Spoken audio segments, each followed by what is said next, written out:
여러 해 전에 자전거를 타고 산간마을과 농촌마을을 돌아다니면서 나는 노인들을 자주 만났다. 마을들은 허물어져 가고 있었다. 사람이 살지 않는 빈집을 행정용어로는 공가라고 한다. 공가 마당에 맨드라미가 지천으로 비어 있었고 지붕에 버섯이 박혀 있었다.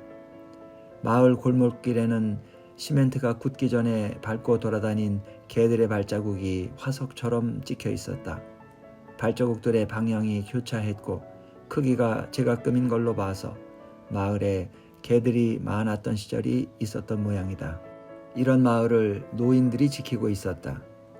국토는 아무리 외지고 땅값이 싸더라도 거기에 사람이 살아있고 생활을 영위할 수 있어야 사람의 마을일 텐데 이 노인들의 자연 수명이 끝나면 국토는 벌레소리 가득한 풀밭이 되는가 싶었다. 마을들은 위태로운 마지막처럼 보였다. 나보다 5살, 10살 정도 연상인 세대에 한글을 읽지도 쓰지도 못하는 노인들이 많았다. 남성보다도 여성 노인들의 문맹이 더욱 심했다. 조혼, 육아, 남녀차별, 가사노동, 생산노동, 시집살이처럼 여성의 생애에 유습된 억압이 그 배경이었다. 여자가 글을 배우면 친정에 편지질을 해서 시댁을 흉보고 고자질을 한다는 이유로 한글을 가르치지 않았다는 사연도 있었다. 식당 메뉴나 간판, 면사무소의 고지문, 동네 버스 정류장의 이름도 읽지 못했다. 기록된 역사가 없는 시대를 선사시대라고 한다는데 이 문맹 노인들은 일제강점기에 태어나 한국 현대사 속에서 전쟁, 이산, 이농, 기아, 가난, 억압의 시대고를 개인의 삶으로 출연했고 한 시대 전체의 무늬가 나이테처럼 몸에 쟁여져 있고 옹이로 박혀 있지만 그들의 생애는 당대사에 편입되지 못하고 선사의 지층 밑바닥에 매몰되어 있었다. 노인들은 늙어서도 여전히 생산노동과 가사노동을 감당해내고 있었다. 산간 농촌의 노인들은 뭐든지 다 조금씩 기르고 있었다. 자투리 땅에 콩, 팥, 조, 수수, 무, 배추, 고추, 호박, 오이, 마늘, 대파, 양파를 여기저기 조금씩 심어서 길렀고 닭, 개, 오리, 토끼를 먹였다. 이러니 한평생 눈코 뜰 새가 없다. 이런 식으로 먹고 사는 방식을 행정용어로는 산간형 복합영농이라고 하는데 이름을 붙일 필요도 없이 오래전부터 그렇게 살아왔다. 공교육이고 사교육이고가 아예 없었지만 내가 만난 문맹 노인들은 대부분이 스스로를 잘 교육한 사람들이었다. 그들은 말을 꾸미거나 과장하지 않았고 말을 할 때 미리 준비한 전략이 없었다.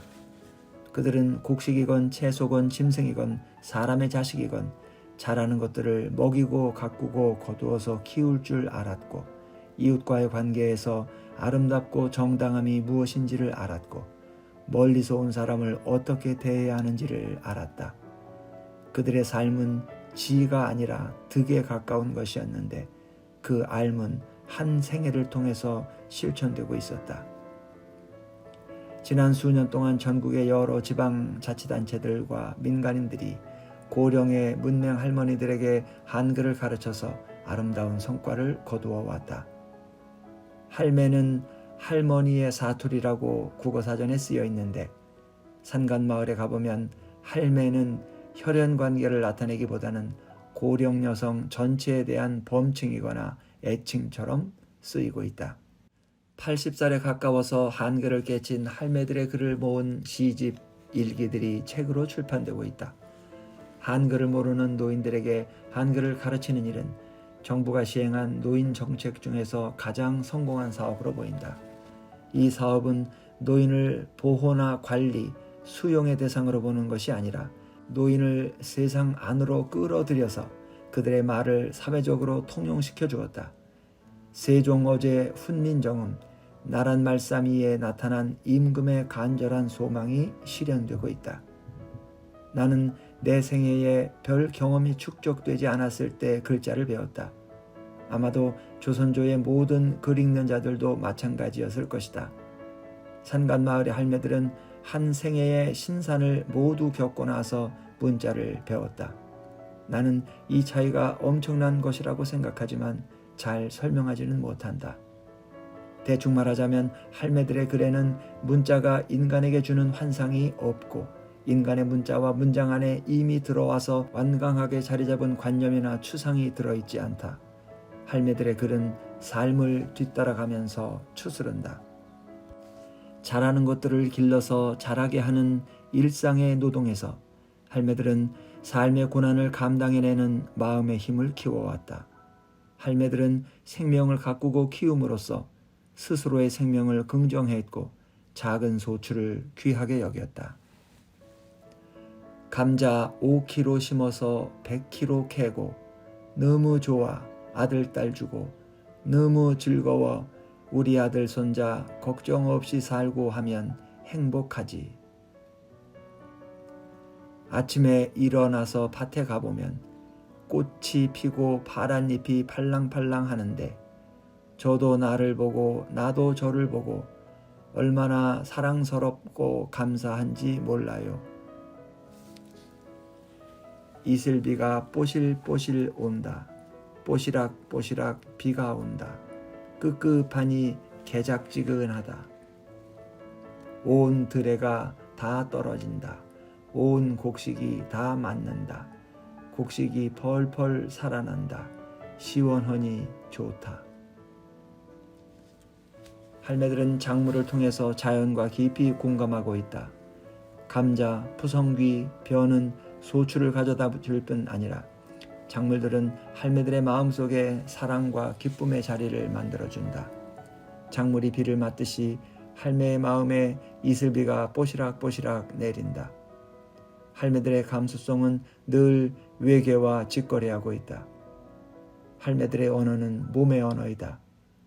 이슬비가 오면 몸이 끄끄하니 깨작지근하고 밭에 가보면 파란 잎이 팔랑팔랑하고 이파리와 사람이 서로 알아본다.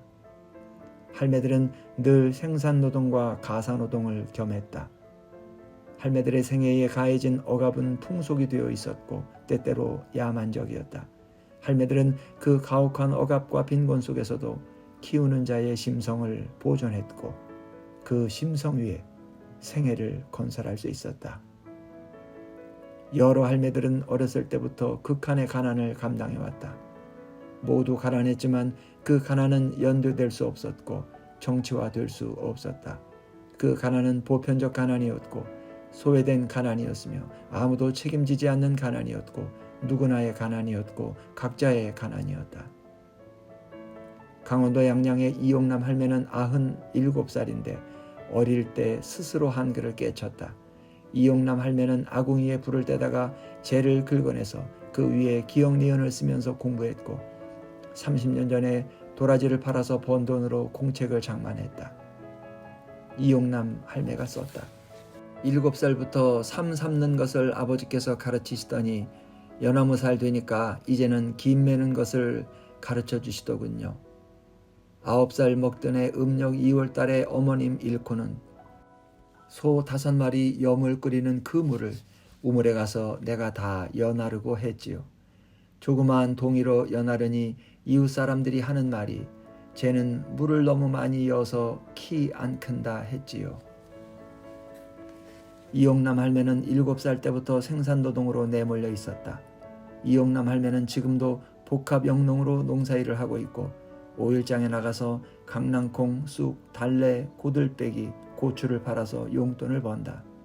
이용남 할매는 대구 지하철 화재 사고 때 양양군청에 가서 성금 10만 원을 냈다.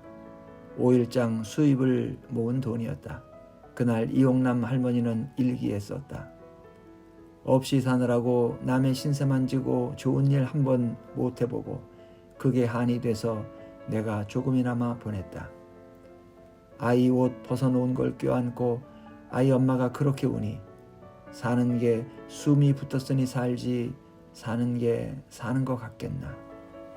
텔레비전 보면 맨 속상하기만 하다. 여러 할매들이 가난과 어린 시절의 고난을 글로 써놓았는데 할매들은 지나간 고난의 힘으로 앞으로 닥쳐올 고난을 감당하고 고난 속에서 푸성귀를 키우고 자식을 기른다.